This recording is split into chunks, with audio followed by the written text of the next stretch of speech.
Hello everyone, welcome to Mamasays. I'm Simone and I'm here to talk to you about the 10 things I wish I knew before I had a baby. So to start with, my number one would be that don't overplan, because no matter how much you plan, things don't always go our way. You know, we can plan this perfect delivery and this perfect and it doesn't always go according to plan.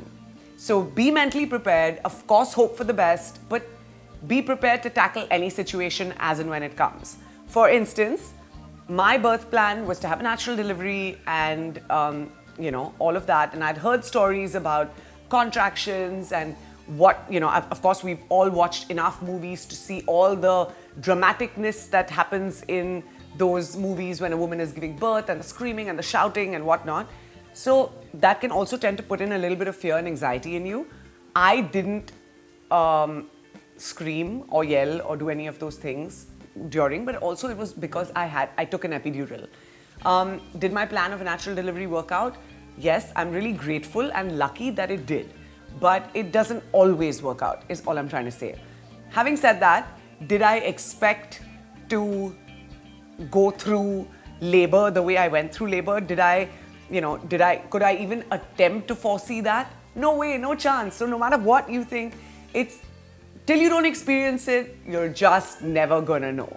The second thing that I wish I knew before I had a baby was that they don't need every single product that's out there, and they don't need 5,000 clothes. I know that those baby clothes are adorable, and especially as a first-time mom, you just want to buy this and you want to buy that and you want to stock up and you want to, you start nesting in the middle of your pregnancy and boom, there you go, you have it all. And suddenly, when the baby comes, you're using literally 50% of it. That was my case for sure with Zephyr. And obviously I didn't make the same mistakes with Serena because I was a more informed mom. So take this from me, don't overspend, buy the basics. You can keep buying stuff along the way. Stuff is really easily available nowadays, online, in stores, etc. Don't overspend, guys, especially on clothes. They grow out of them before you know it. The third thing that I wish I knew was that colic and spit-ups will end. No matter what, you're never prepared for, especially as a first-time mom, you're never prepared for your baby drinking 5 ounces of milk, and then next thing you know, there's a massive spit up, and they've thrown all that milk out, and it's all over their clothes, and it's all over the place, and it's really traumatic when you see your little infant spitting up that kind of milk, whether it's 2 ounces, 3 ounces, 5 ounces, whatever. It is scary initially. Zephyr used to spit up a lot more than Serena. She hasn't really had those massive blowouts. He used to have them very, very often, no matter what we did. And it's okay, it passes. So there's nothing to fret about. It's normal, it's fine. Number 4 would be that no matter how maternal you are and how connected you are to your child, every mom is connected to her baby. You will not always know what the baby wants. There can be times that the baby is like screeching and screaming, and no matter what you do, sometimes you frantically rock them to sleep. Sometimes you're like just putting a bottle in or putting them on the breast or doing whatever it has to, and the baby still doesn't stop crying. It's okay. I know it's really traumatic to see these little babies cry and wail and get all red in the face and all veiny. It's scary. It's scary as a first-time mom, but it's okay. You'll figure it out along the way. Baby will continue to give you signs. Don't freak out. Number 5 would be something that actually is a little more of a sensitive topic than actually just all fun and games, and that is that you don't always fall in love with your child at first sight. It may happen to, I would like to say, 50% of the moms, and then the other 50% take a little bit of time to form that bond with their baby. It could go from 24 hours to a month. There is no really, strict time and schedule for when it happens and how it happens. It definitely happens eventually for every single mama, but if you don't, don't expect to be like, oh, you see that baby and you're crying in tears and oh my God, I love you to death and beyond. Of course, there's a lot of moms that go through that. I personally did not go through that with Zephyr. I was really going through a very tough phase of my life while I went in to deliver Zephyr. My first baby, who's my doggy, was extremely unwell in the last month of my pregnancy. I was absolutely depressed because, anyway, the last month of pregnancy is so tough.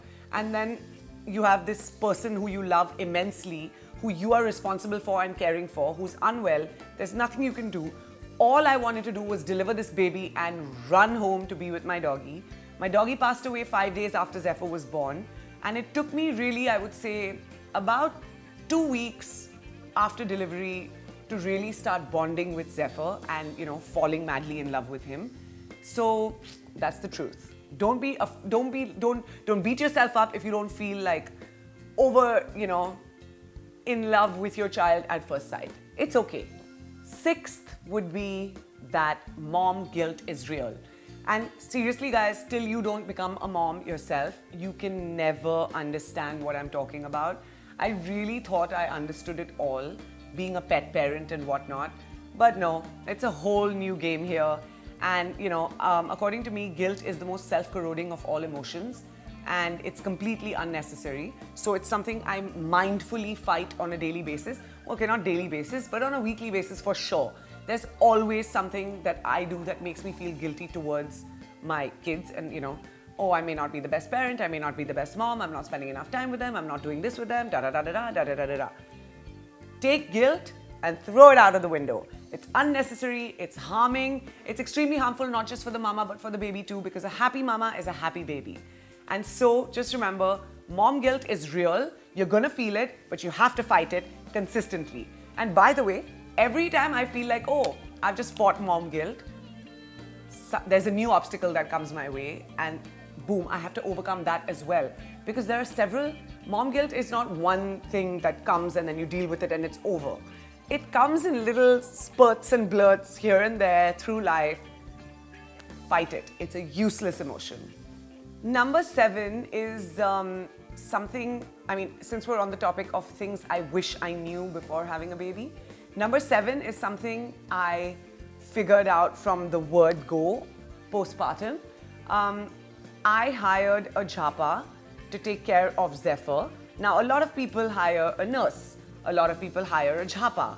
A lot of people may not hire anyone at all and use the help of family, in-laws, parents, whatever, to help with the child. Just remember one thing, that the most important thing in this case, and I'm really grateful that I forged that from day one, is trust. If you don't trust the person that you have hired to take care of your child, you are doomed. Because no matter what that person does and no matter how amazing that person is, you are always going to find fault in that person. So there's a bunch of people who are like, oh, I have nanny issues, I always have nanny issues, this one's bad, this one's pathetic, where are the good ones? Your environment is a reflection of your inner state of life. I've said this before and I'll say it again. If you can trust, my first question to the Jhapa was, how many babies have you handled? Zephyr was her 72nd baby. Who am I to tell her how things should be done? I have to give her that respect. I'm hiring a professional to take care of my child. I have to give her the respect that she deserves for the experience that she has and not try and Google stuff and come up with the thing that I know better than her. I definitely don't know better than her. You definitely don't know better than them because you're a first-time mom. You've never done this before. So learn how to trust, guys. It's very important. It's going to keep you sane. Number 8 would be, well, let's talk about breastfeeding. I had no idea what I was getting into. Of course, I'd read stuff and I'd read books and I'd researched and I'd spoken to friends that had breastfed and whatnot. But till it doesn't really happen to you, again, you're not really going to fathom the entire experience. Some people love it. Some people hate it. Some people thoroughly enjoy it and call it a bonding moment. Some people get depressed due to it because the baby may not latch or they may not produce enough milk or whatever it may be. So For me, I think that breastfeeding is amazing.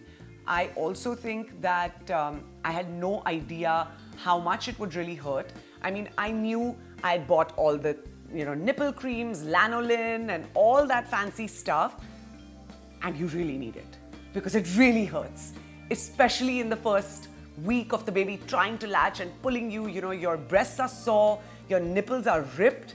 Mine were for sure. They were like all chaffy, and I had to kind of really soothe them. It hurts, but you're gonna get the hang of it, and then it's smooth sailing from there. Number 9 would be things I knew before having a baby is that when I'm pregnant, I am not eating for 2. I don't know when I'm gonna get that, because I did it both times around. I tried harder with Serena, and I did gain slightly, like maybe 5 kilos less than I did with Zephyr. But you're not eating for 2, guys. The whole world is going to tell you that, oh, this is your time to relax, just chill, eat what you want, it's okay, it all comes off later. It does come off later with a hell of a lot of effort. So if you don't want to put that hell of a lot of effort, then just eat right through your pregnancy. And last but not the least, number 10 would be me talking about postpartum depression.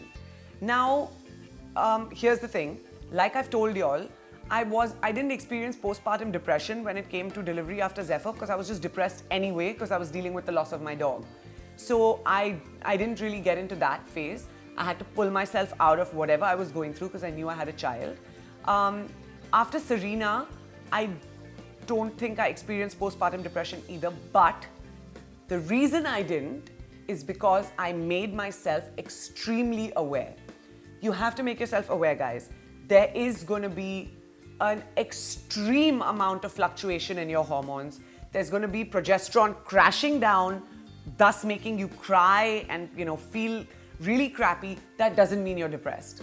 That means that you are going through a very, very normal process of a hormonal shift in your body.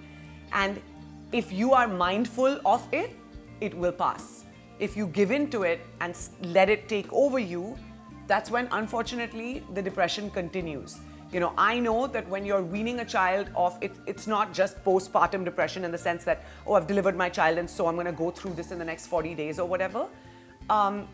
Of course, even in those initial 40 days, your hormones are crashing and burning and going up and down. And come on, it's natural to have highs and lows. Don't classify it as postpartum depression. And if you feel that you are genuinely feeling continuously depressed for long periods of time, please, please, please seek help. There is nothing wrong in talking about it. There's nothing wrong in seeking help. It is extremely normal. It is extremely natural. Before I close, I just want to give you all another point. When I was breastfeeding Serena, I actually had to stop really fast, and I had to wean her off my breast really fast. And in this process, what happened is my hormones came crashing because we all know the weaning process should be slow. I weaned her off in 48 hours. What I experienced for the 48 hours after I weaned was insanity. I was crying, I was angry, I was upset, and I just couldn't understand why. And then I figured it out. So figure it out, use wisdom, be informed, make informed decisions. Never be afraid to talk about your mental health. It is extremely normal, extremely necessary for the happiness of your entire family and yourself. So those are the top things that I wish I knew before having a child, and so I'm sharing it with you. I hope you guys loved this video, and if there's things that you think that our viewers need to know, please share it with us in the comments below. Don't forget to subscribe to our channel and click that bell icon. See you next time, guys.